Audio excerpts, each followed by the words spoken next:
we're all obsessed with you now, from What the Health. Well, thank you. I loved the documentary. Were you surprised at how much controversy and how much discussion this documentary has brought up? I think it's really terrific because wherever people come down on diet things, they need to make this front and center in what they're talking about because let's face it, so many of us have extra weight, our blood sugar's too high, we're on medications, and then we look at our kids and we think they're going the same direction as us. So we need to tackle that, and that really needs food.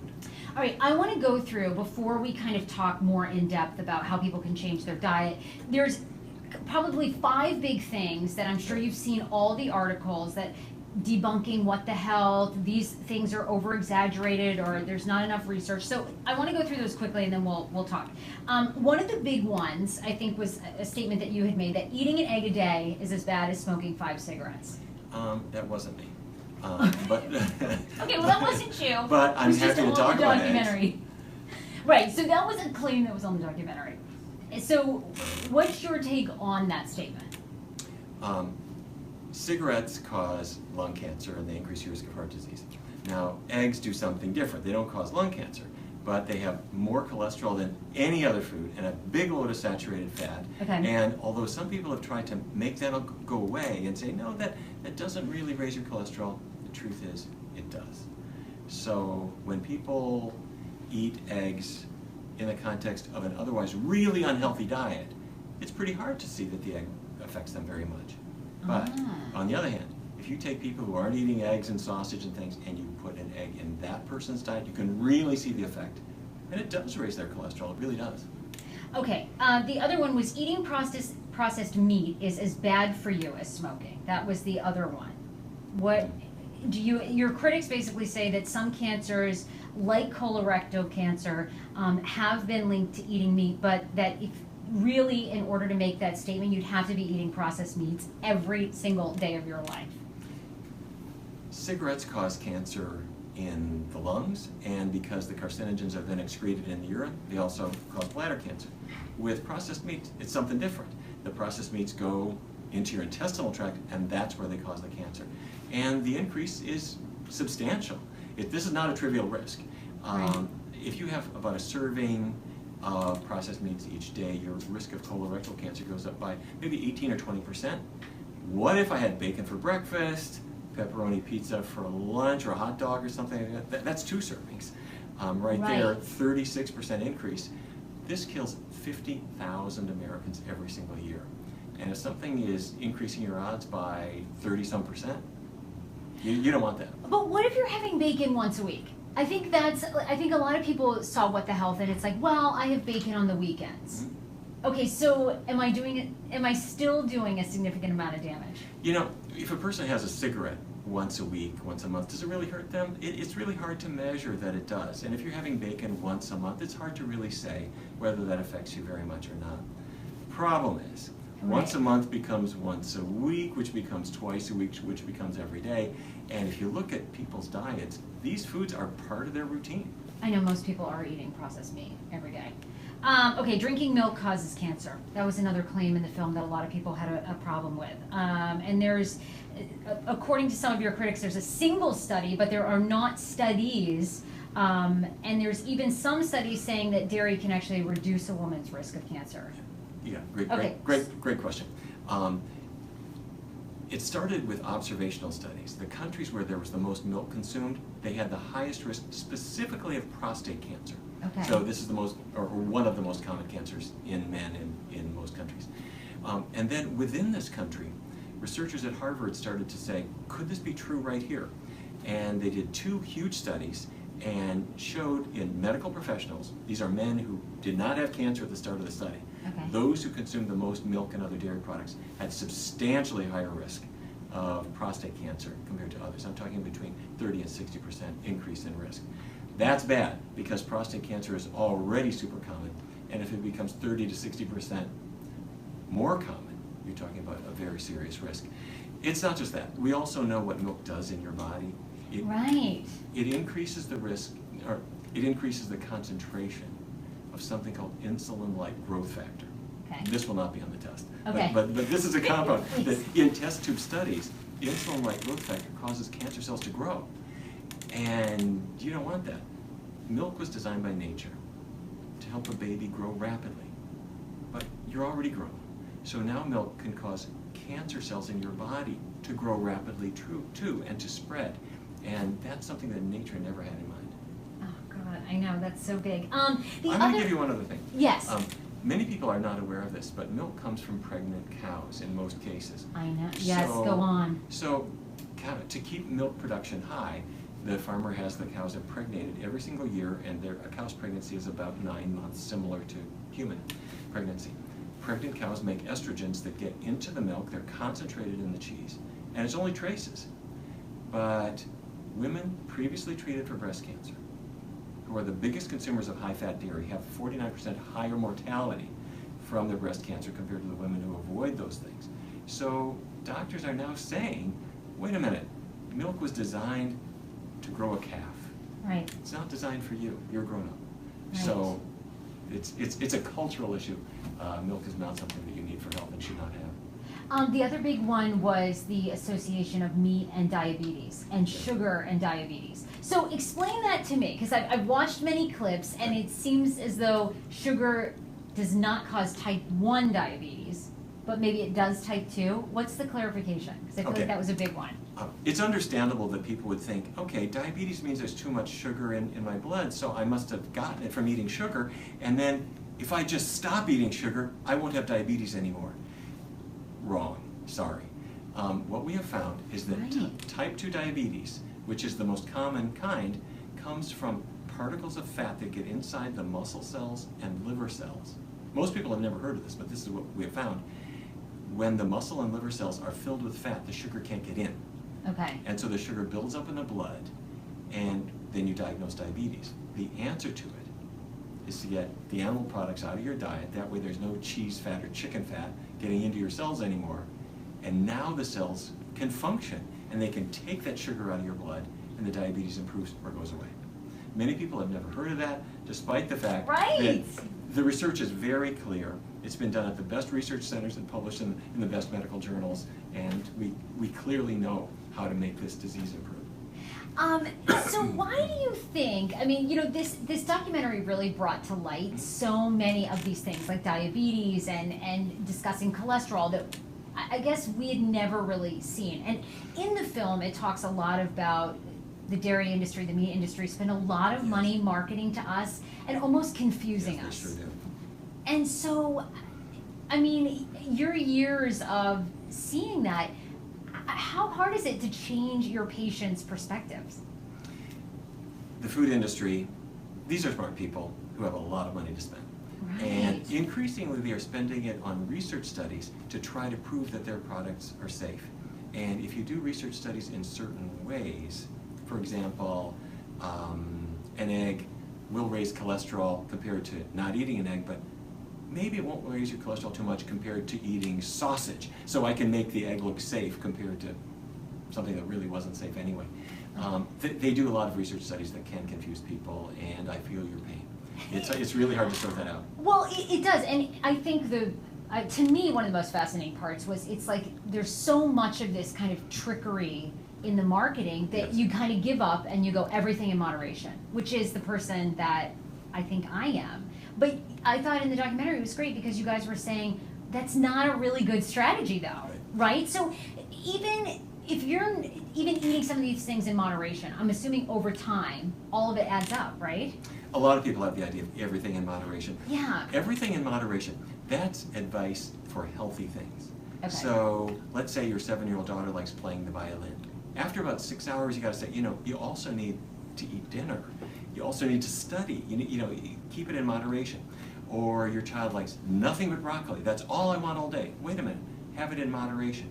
But moderation doesn't apply to heroin, or to cocaine, or to foods that are unhealthy for you, or for cigarettes. If your 7-year-old daughter says, wait, I can light up, everything in moderation. No, the answer is no. Moderation in healthy things, not for things that are going to kill you. I had read, I think, how many years have you been a vegan, plant-based? 30 years. And I'd read it was because that you were doing surgeries on people and you saw sort of the health effects of what was happening to people. So what was that? Like, what did you begin to, what clicked for you that you were like, oh my God, you know, these patients are coming in, I'm assuming they've got cancer, they've got, Right. was that just what you were seeing and knew? In my own life, this actually started in an unusual way. I was working in a hospital in Minneapolis. This is before I went to medical school. I was the autopsy assistant.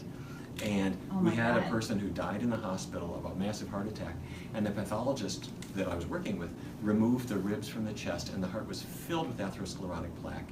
And he was telling me... Which is what? Just like plaque, is plaque like fat? Is what it's, you open up an artery, and you see particles, you see cholesterol in deposits, and it's like concrete, it's hard.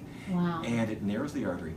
Anyway, at the end of the exam, we wrote up the findings that this person had artery narrowings in the heart, in the carotid arteries going to the brain, the arteries to the legs, all over the body. He put the ribs back in the chest and left the room. And I sewed up the skin and everything, and I then went up to the cafeteria where they were serving ribs for lunch. And I have to tell you, it smelled like a dead body, it looked like a dead body. I just realized, I don't think I'm going to eat this. And as time went on, I don't know if you'd really call that exactly scientific, but I started to associate the diseases I was seeing in the autopsies with what they were serving in the cafeteria. And then as time went on, I started learning that there actually are important connections. I grew up in Fargo, North Dakota, and I come from a long line of cattle ranchers. And so I spent the first half of my life eating really unhealthy food. But you can always make up for lost time. Wow. So, and you talked about this too. I guess we were talking about how like the dairy industry has a lot of disposable income to do these studies. Does the health industry have money? I know you have a research center here, but is it harder for you to do studies that show, okay, hey, wait, these things aren't healthy for you? Like, why haven't we seen more of that? Or is it just not sexy? That the dairy industry makes milk sexy? Yeah. Like, do we need to sex it up, Dr. Barnard? Like, what needs to happen? Because you don't really hear until What the Health and Cowspiracy, like some of these guys are getting this stuff out, you never see it. It's absolutely true. The dairy industry does studies to try to show that dairy is safe for you or has some kind of benefit. And the meat industry is doing the same thing for meat. The egg industry is very active in this. However, there are lots of people, including my research team, that are doing studies showing that when you get away from the animal products and you follow a healthy diet, vegetables, fruits, and beans, and whole grains, that things change with better than any other diet. And we are winning that battle. If you look at the federal dietary guidelines, they're getting better and better and better. In 2016, they said vegetarian diets should be recommended. I'm talking about the U.S. dietary guidelines for Americans. And the scientific societies are now saying, it's true. Bacon, sausage, hot dogs, they do cause cancer. We are winning that battle, but it's always 3 steps forward, and then industry takes it 2 steps back and fights with us every step of the way. And they know that if people have a little bit of good news about a bad habit, they start saying, well, maybe I can bring these bad foods back. I think I had saw a video too that you were talking about that the American Medical Association is now changing foods in hospitals as well. Yes. Because I did always find that bizarre. I was telling you about my own family history. My mom had breast cancer and she also had a stroke, so she was in. Wow. I know. Sorry. Things are all good though. She keeps going, thank God. But when she was in the hospital, the things that you would eat, we would go get her salads and stuff like that because it was like they wanted to come up the next day after you've had a stroke and feed you pancakes. It was crazy. Like what? So are hospitals getting any better? It was June of this year that the AMA said enough is enough. If you're waking up from your heart attack to a plate of scrambled eggs and bacon and sausage, that you're missing out on the teachable moment. At that point, the patient is ready to make a change. So you need to bring in healthy foods and help the patient through whatever resistance they have to eating healthy foods and start them on a better path. The AMA said stop that. Hospitals need to do 2 things. Have plant-based meals in there. And also get rid of all the processed meats. That means hot dogs, bacon, sausage, ham, get rid of it. And also take that soda machine, put it on the loading dock, get rid of it. Right. And hospitals are starting to do this. There is no medical reason for having those foods there. It's just a question of banning them in the same way as a generation ago they banned smoking. I know, but I think. Do you think that we're going to see that though pretty soon? Like I have no doubt about it. Sodas and.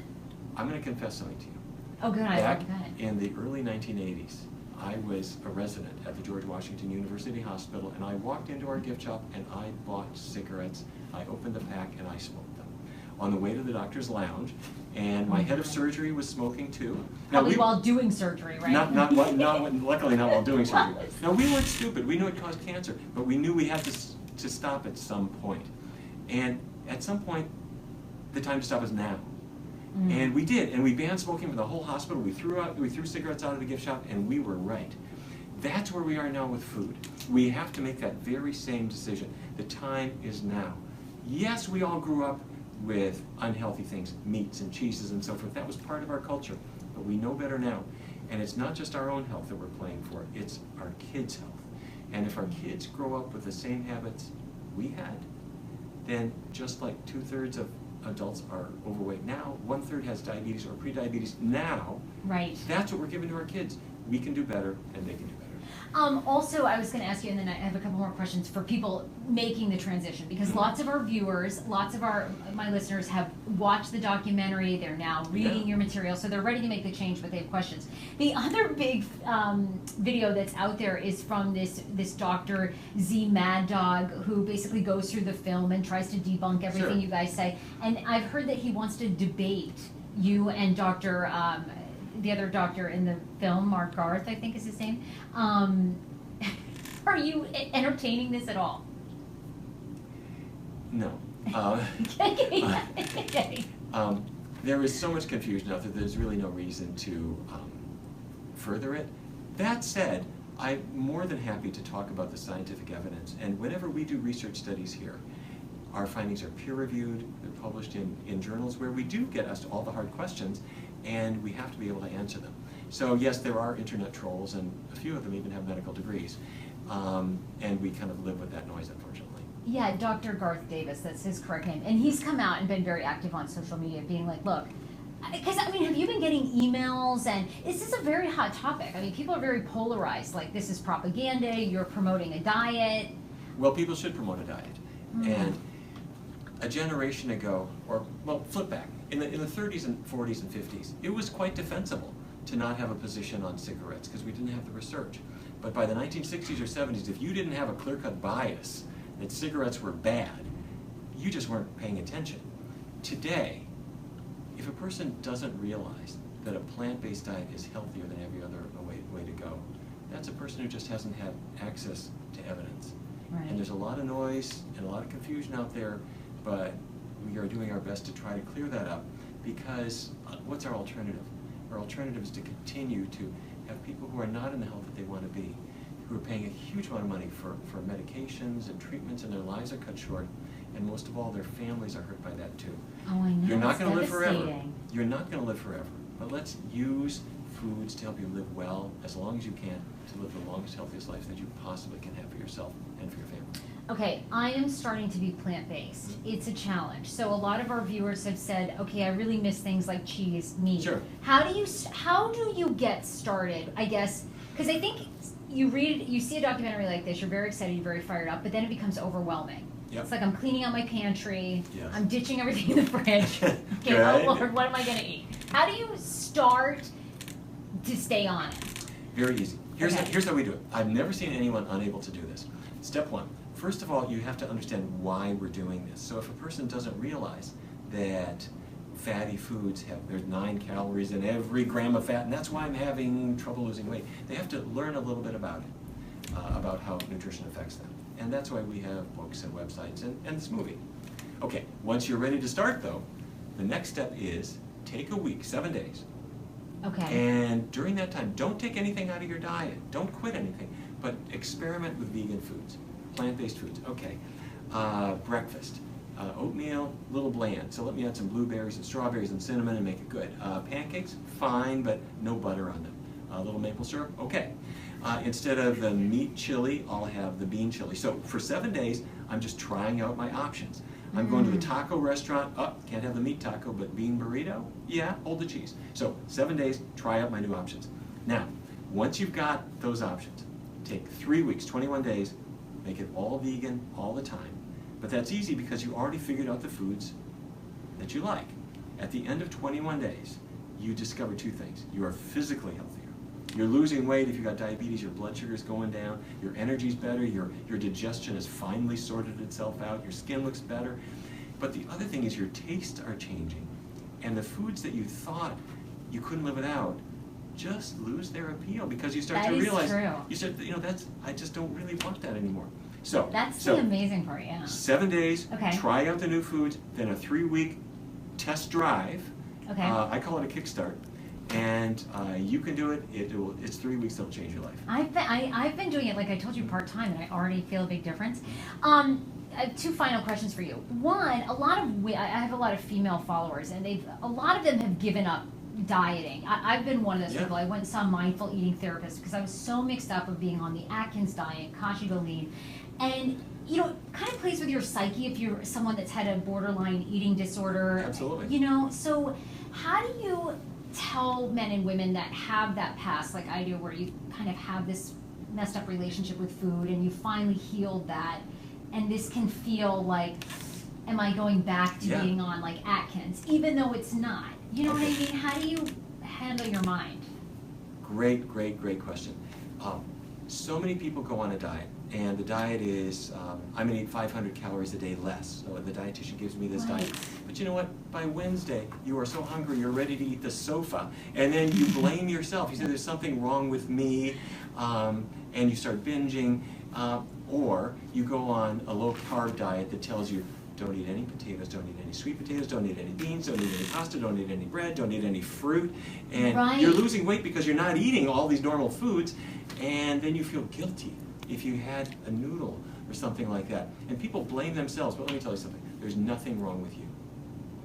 And there's nothing wrong with anybody who had trouble with those diets, because those diets were not built for you.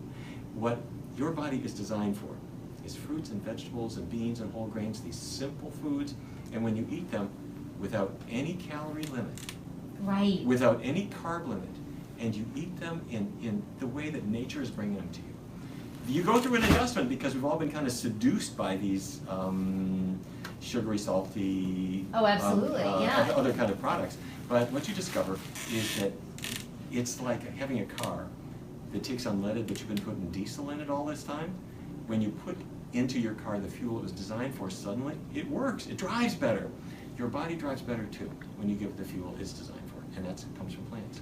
Last question. Is this diet for everyone? Because I hear from lots of people, well, I eat for my blood type, or, I'm from a different background and I don't eat this. So does this work for everyone, or is it not really for everybody? A vegan diet, a plant-based diet, is for everyone at every stage of life, from conception all the way through. And the reason I say that is that there's so much confusion out there. The blood type diet, I'm type O, so I should have meat. I'm type A, I should be vegetarian. Wait a minute. When we bring people in our research studies, they're type O, and the book says he should have meat. I put them on the type A diet, and they do better. So in other words, the blood type diet was a well-meaning idea that doesn't work. I'm writing a new book now called Eat Right for Your Shoe Size. If you're a 9.5, you ought to be vegan. Okay. All right, you get the idea. So Eat Right for Your. I like that title though. That's good. Don't get me wrong. People should follow a healthy diet, and a healthy diet means 4 groups: vegetables, fruits, whole grains, beans. Okay. Which you can interpret in your own way. If it's Asian, it might be more rice and tofu. If it's Mediterranean, more pasta and chickpeas. If it's Latin American, corn, beans. You interpret it in your own way. Yeah, what if you're Irish and Scottish? What do you just like, more potatoes? Pretend you're Latin American. Okay. Okay. Vegetables, fruits, whole grains, beans, and there's 2 supplements I want you to think about. Oh, okay, yeah, that was another big question people had. Very easy. Vitamin B12. B12, okay. B12 you need it for healthy nerves, healthy blood. It's not made by animals or plants. It's made by bacteria. And we can talk about why you need it, but the bottom line is you should take B12. Okay. The second one is a little more optional. That's vitamin D. It normally comes from sunlight on your skin. Mm-hmm. So when our species was all in Northeast Africa, we got lots of sun, and we didn't need vitamin D supplement. We had the bad judgment to move to places like Washington, D.C., New Jersey, Toronto, Winnipeg, and where there's not so much sun, and you need a vitamin D supplement. So that's it. 4 food groups: vegetables, fruits, whole grains, beans. Take a B12 supplement. And if you're not getting sun, take vitamin D. That's the whole deal. Okay, you are sort of our true north, you know. Where's a website we can find you? Where's someplace when you are getting confused and overwhelmed by all these studies and the meat business, and where's somewhere you can go to kind of come back to the simplicity of what you're saying? Well, you can always watch What the Health again. And take notes. just keep watching, okay. Yes, however, our website is pcrm.org. That's Physicians Committee for Responsible Medicine. Okay. pcrm.org. And one other thing, every calendar month we have a free program that starts fresh. It's called the 21-Day Vegan Kickstart. And it starts August 1st, September 1st, October 1st, November 1st. It's in English, Spanish, Mandarin, Japanese, and one for people from India with Indian ingredients. And we've had between 500,000 and 600,000 people already use this. Wow. It's free, no commercial sponsorship. We're not selling any food product, and it's a really cool thing. That's amazing. And also, I had read, I know you didn't want to talk about your age, but you look so amazing. I read that you're 64, but you look seriously 50. And you know, you have an online fan base. People think you're really hot. So Really? You're What's like that a about? sex symbol. You're like a sex symbol, and you look so good. Well, that's very nice. You know, when Paul McCartney was young, he wrote, "When I'm 64, you know, it's like life is over." Yeah. But I figure if I live to be 128, I'm only middle-aged now. You look so good. No Botox, any fillers for you? You look great. Botox. No? No, certainly Is that part of my plant-based, or should I? I suppose you can have that if you want it. We're not against all that stuff, but Okay. let's use the food to keep us as young as we can be. Thank you so much, Dr. Neal Barnard. You're amazing. I'm Oh, so thank you. inspired. Thanks. Sure. That was so great. You're terrific.